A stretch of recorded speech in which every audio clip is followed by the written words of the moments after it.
There was a terrible plane crash a few years back in the 70s in the Andes, and the survivors of that crash were absolutely isolated from all, civilization. Only survived because some of the companions who were going to die told them that we tell you to eat us so that you could stay alive. So to eat them when they died. They gave them permission to eat their bodies to remain alive. So they survived by cannibalism, actually. That was a... How did you hear? Where did you hear it from? It's well known. It's well known. I know this. Yes. It's true. They make a film of this story. Yes, and they made a film of it. Yes. There is a true incident. It actually occurred, and some survivors reached civilization, and they kept it secret for a while, but then ultimately it was disclosed. They had to eat human flesh to survive. It's true. What does Hazur think about this situation? Would it be permissible in such a situation? I think human flesh in such a situation, if the person is already dead or dying, is better than swine's flesh, does it? Isn't it?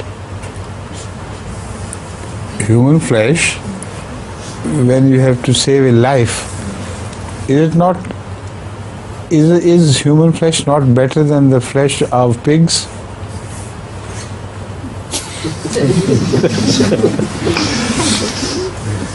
No? You think pig's flesh is better than the human flesh? It's ahmadi flesh. Huh? It's halal flesh. Human flesh is halal? It's ahmadi. You see, they are on two extremes. This is the point to be understood. Human flesh is the best flesh of all the animals. That is why when once the lion tastes of human blood and human flesh, it most often refuses to eat any other animal because it is extremely delicious. So it had to be, humans are the very top of evolution, so their flesh has to be very fine. But at the same time, because Allah has protected it, not only by an order, but by an instinct, which is universal. In very few tribes you find cannibalism. I think they might have accidentally come across human flesh, and because they began to like it, so they started it. But it's very rare. Cannibalism is very rare in the world. But human flesh is protected by the inner nature of man.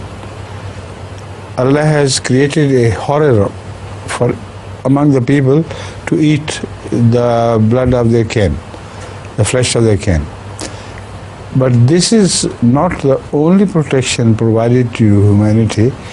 It is a protection which is provided to almost all forms of life.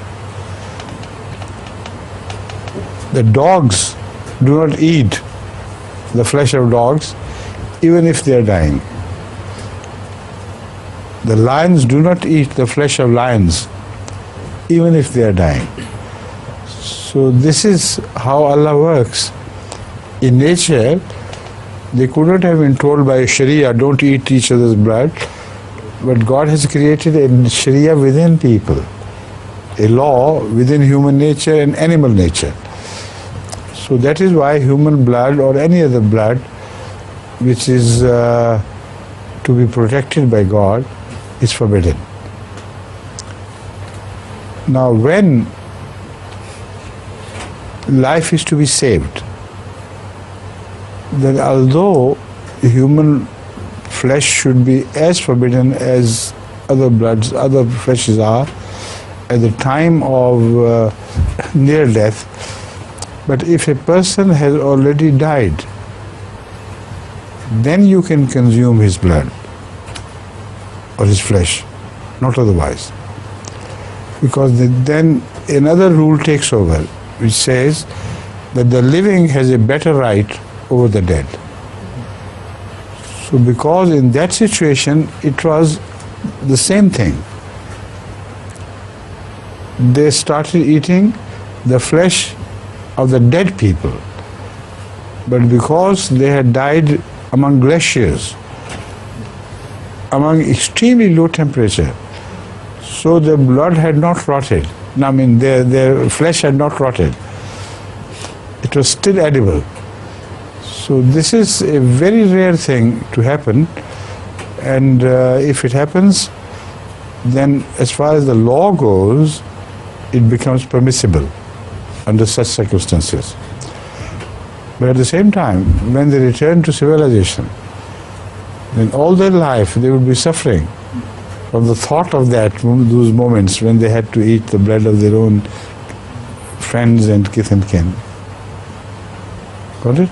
Oh, I'm sorry.